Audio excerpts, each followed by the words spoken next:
This is Olympic champion Karlos Nasar. There it is. Oh, can he get up with it? Yes, he can.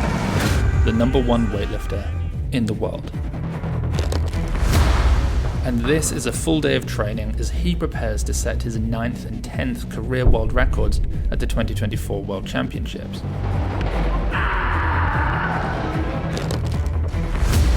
Just sticks the jerk. We are witnessing just some of the most unbelievable, unprecedented weightlifting. Every exercise, every repetition, every decision that he makes in real time to navigate through and survive the most brutal weightlifting training.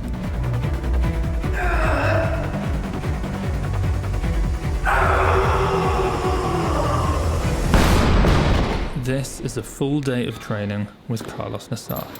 Meow.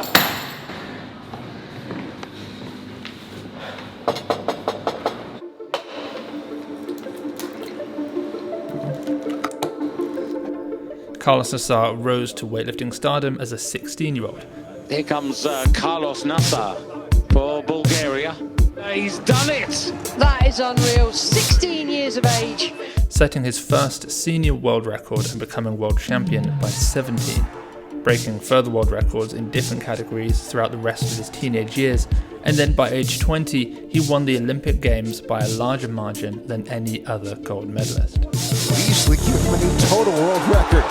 Wow, Nasar, record breaker. Brilliant, and gold for Bulgaria.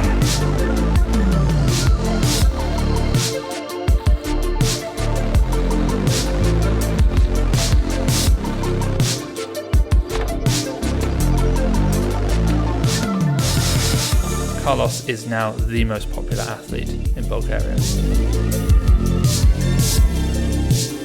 Good? Yes. This training session is from 2024 in the build-up to the World Championships, where Karlos was planning to make history, becoming the first Bulgarian to win the European, Olympic and World Championships all in the same year. As a reminder, Bulgaria is arguably the most famous weightlifting nation in the world. To do something no other Bulgarian has ever done before would have been thought impossible by weightlifting experts. We were given an exclusive all-access pass to the life and training of Karlos, fully embedded in the Bulgarian training camp in the mountains of Belmeken, learning, watching, studying everything about the world's best weightlifter. Karlos, yesterday evening was the biggest training session I think I've ever seen.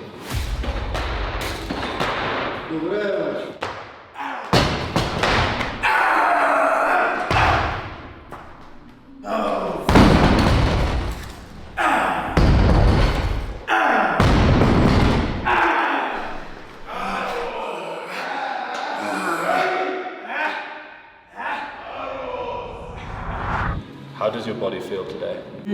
Като цяло не е нещо брутално да ми е разбито. Даже напротив, сега днес също си ми е доста силна тренировка. It's something normal for me, it's not any special. I feel okay today for another hard workout. Really? Смятам утре да съм още по-зле.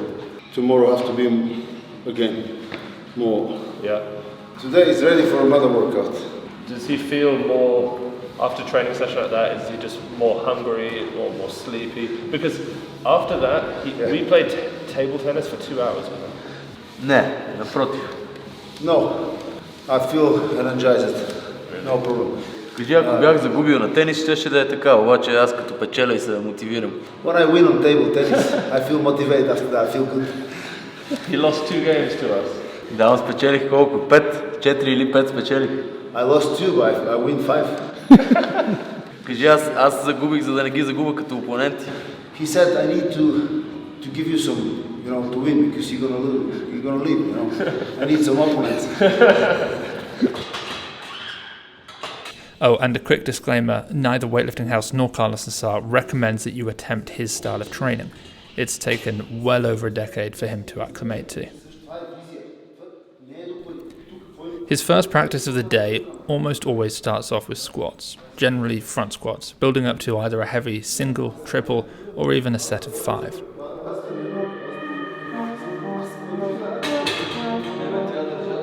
In this case, he was still a couple of months out from competition, so rather than picking a target weight to hit for a single heavy set of 3, he wanted to feel out his strength level, adding in some good quality reps.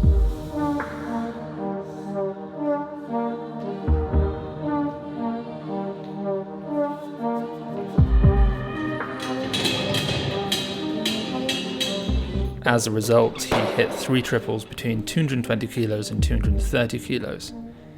Why front squats and not back squats? Well, essentially because they are less fatiguing to the body due to the lower weight used and also the more vertical torso. It's a great way to build the legs first thing without wrecking the body for all of the work to come.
Let's go.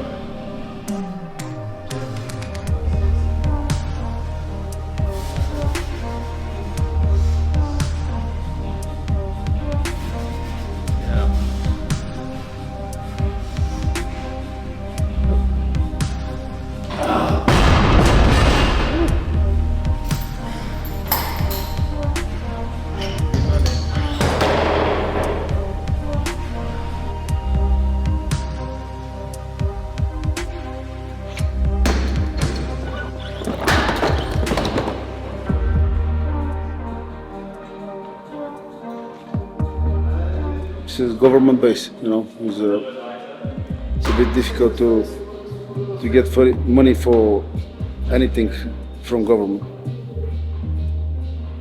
They don't like to pay.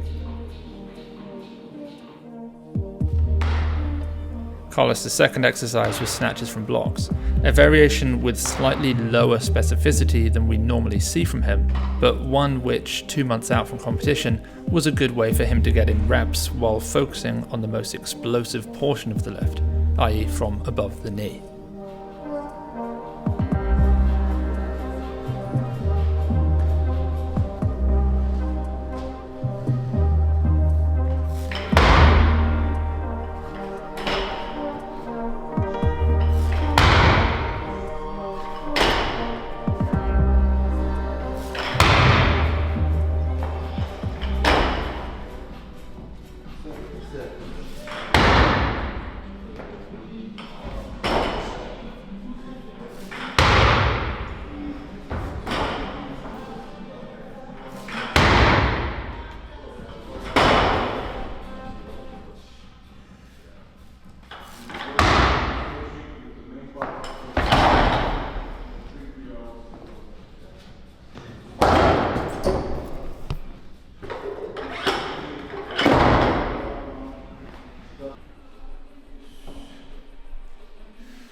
What happens here is, I think, worthy of note and further explanation.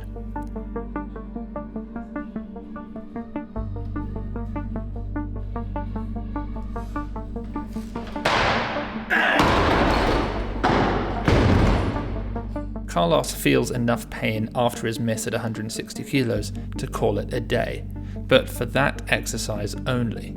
He doesn't let the pain put an end to his training, he just switches exercise, this time in favour of some heavier snatch pulls, continuing to force his body to adapt towards lifting heavier weights.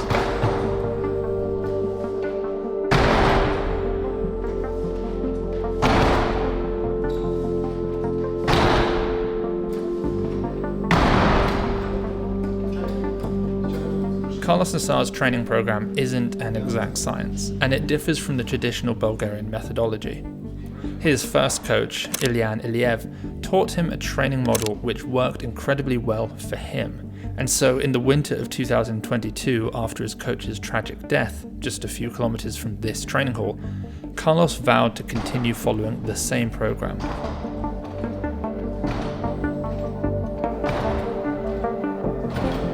Also, if you want to learn more about Karlos Nasar's life, his childhood, the loss of his coach, and his journey to superstardom, then check out the documentary, The Real Story of Karlos Nasar. So what does an Olympic champion do when they aren't training? Well, here's an exact rundown of everything Karlos did in between his morning and evening sessions. He had a quick massage, he spent some time in the ice bath to try and reduce inflammation, he ate an extremely high-protein meal full of nutrient-dense foods. He slept for 2 hours, and he'll get at least 10 hours a day. He had a coffee, and then he came back to the gym for another massage and some stretching.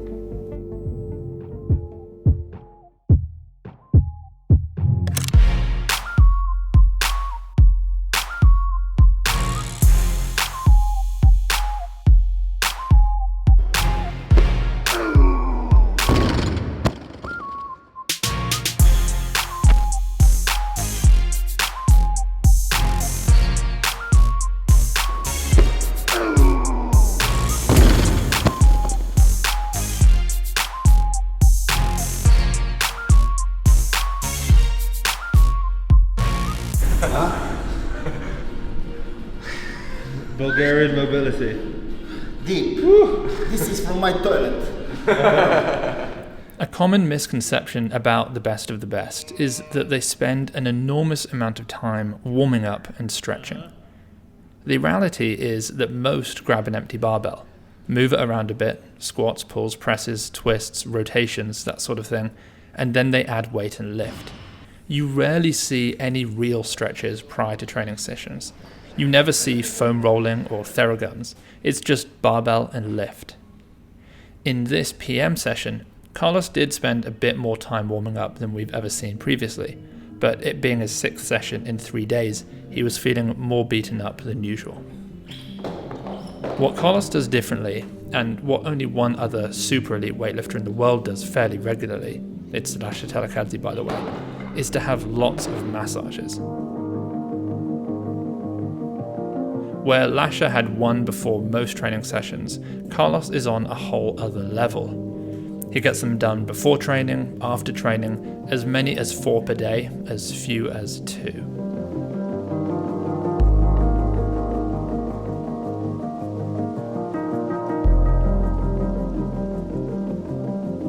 Whether these do a huge amount for his ability to lift heavy or stay healthy, I really don't know. The jury seems to be still out on the research, but it definitely relaxes him, it mentally prepares him, it acts as a routine that he can build momentum through, all the way from walking into the training hall up to his top weight. For Karlos, this definitely seems like an important part of training. Also, demonstrably, his muscle quality, as his friend and trainer Litkov says, is significantly improved since before he had massages. This was demonstrated to us by A, how supple Karlos's muscle actually is, and B, how much force he can handle going through an elbow deep into the muscle belly without flinching.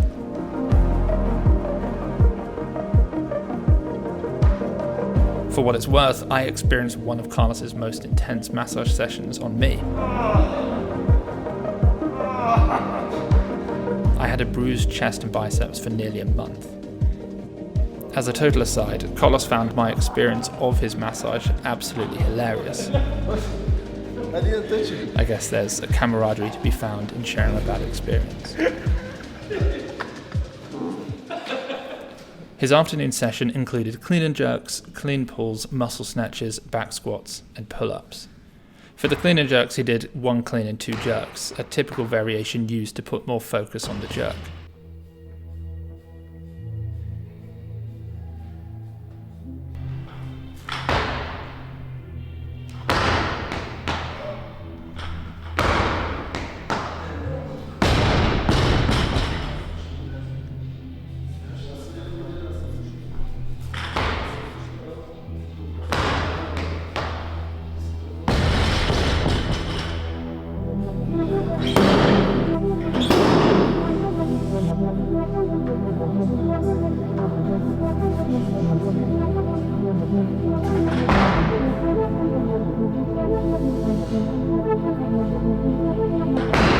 Unlike most weightlifters, Karlos never ever jerks from blocks or out of the rack.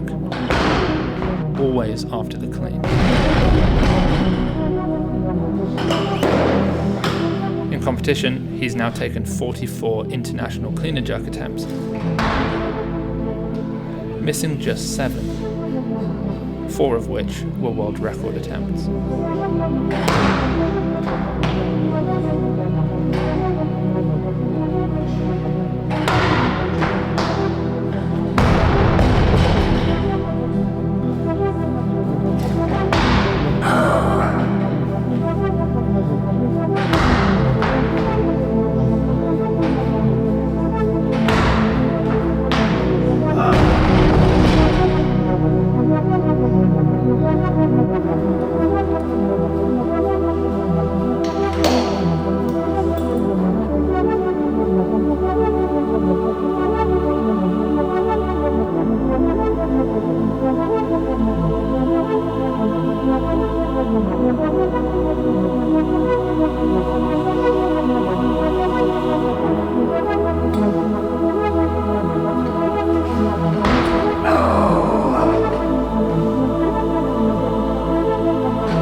Let's go.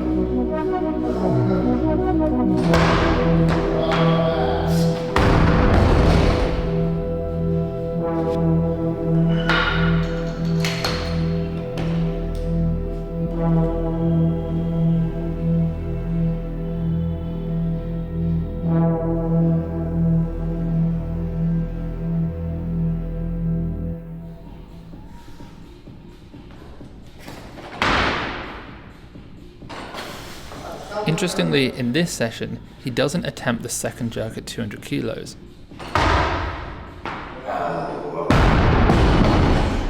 Acknowledging the mounting pain in his shoulder, opting to be smart and moving on to some heavy pulls, preparing himself for weights he'll be clean and jerking very soon.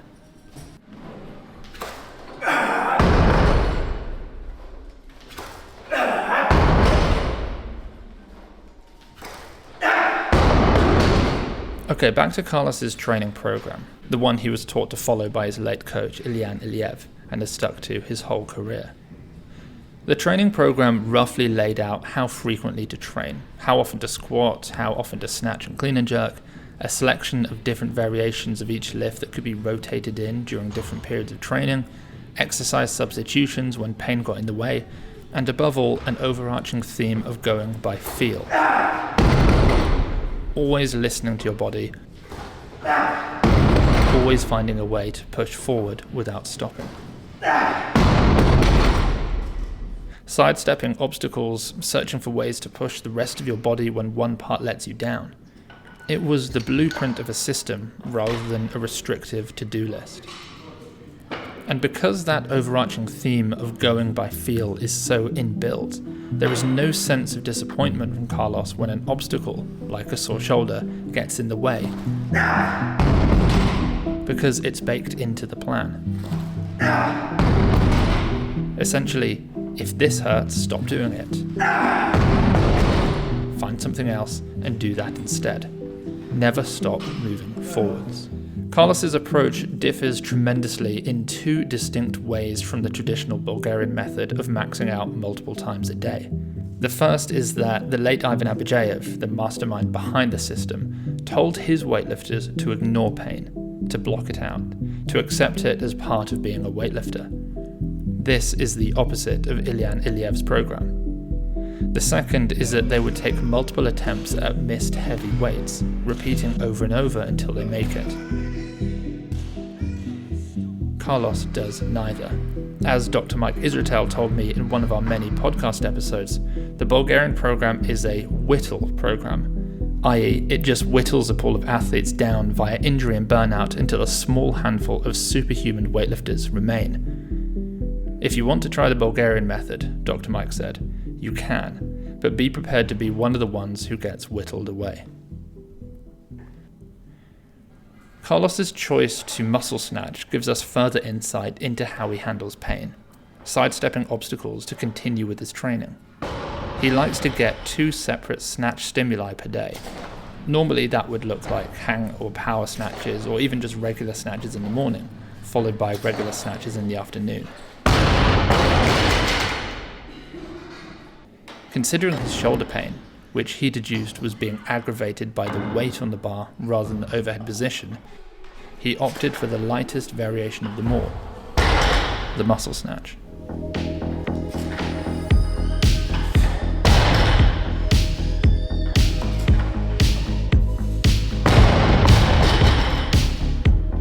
Karlos doesn't throw one program out and try another flashy one. He's done the same thing since he was a child and he continues to do it. Small increments in workload and weight over time have forced the adaptation required to become the world number one. Right now, for example, 10 months after filming this training session, Karlos is back in training camp for the upcoming 2025 World Championships in Norway, October 2nd to 11th. His upcoming battle against the other 2 Olympic champions, Miso Hisona and Kianush Rustami, will be one for the ages. The whole World Championships will be available at Weightlifting House TV as always.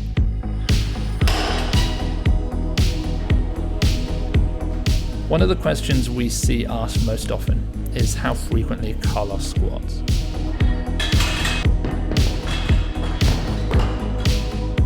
Typically it's twice per day, but occasionally that can even be 3 times per day. This training day, however, was pretty typical. 1 front squat session in the AM and then 1 back squat session in the PM. There's a bit of a joke in this sport that beginners and advanced lifters agree on one thing. They just need to get really strong. Whereas the intermediate weightlifter overly focuses on technique. This is an oversimplification, of course, and yet it's clear that for Karlos, getting physically stronger is a huge priority. He lifts heavy weights all the time. He's always trying to get 1 more rep, get 5 more kilos, move heavy weights faster.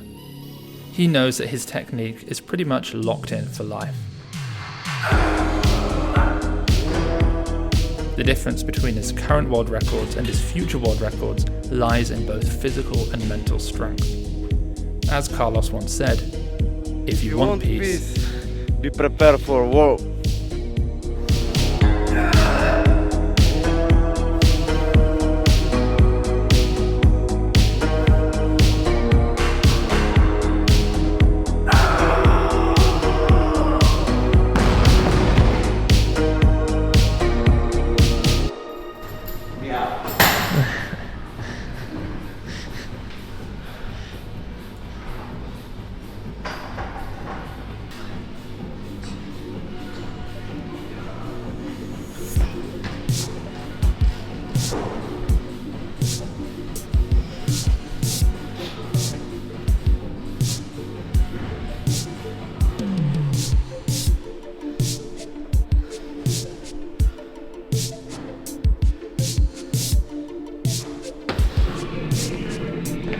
20? 20? I don't know.